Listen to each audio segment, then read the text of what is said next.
My dog hospitalized an autistic kid for hitting him with a lightsaber. I have two big goofy labs, Max and Bailey, sharing a tiny townhouse with me. Not ideal, but we make it work, hitting up the local dog parks and whatnot. My boys are sweethearts, lovable with people on our walks, but protective of our place like guard dogs should be.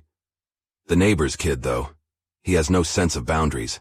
He's always tapping on our windows and rattling the fence. The other day I was just out of the shower when I heard Max and Bailey losing their minds downstairs, barking and clawing at the back door.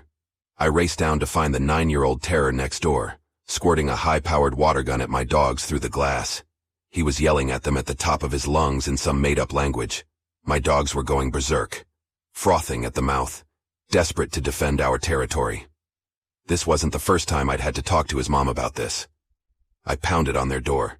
She opened it, harried as always, and apologized as her son ran circles around her, swinging his lightsaber. "I'm so sorry. He has autism, and it's hard to get him to behave. We're working with doctors, but it's difficult." I took a breath and told her as calmly as I could to please keep her kid away from my dogs. She gave him a timeout in his room for a few minutes. I thought maybe that would be the end of it. 10 minutes later, I went to let the dogs out, and there he was again, still blasting them with water and now smacking the glass with a toy lightsaber, shouting the forces with me, "Evil dogs." At my confused laughs, Max had finally had enough of this little menace harassing them. He burst through the doggy door at full speed, hell-bent on chasing this kid off our property. I ran out after them, shouting for Max to stop, my heart in my throat. But it was too late.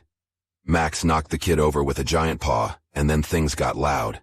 The kid started screaming and crying about criminal scum and galactic injustice as my dog slobbered all over his face. He had pinned the little terror to the ground. His mom came running out and was hysterical at the sight of this.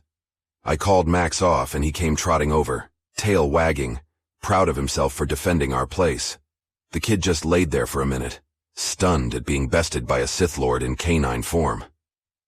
The ambulance came and took the overdramatic little Jedi to get checked out. Max was seized by animal control to be quarantined for 2 weeks. I went to visit Max as often as I could.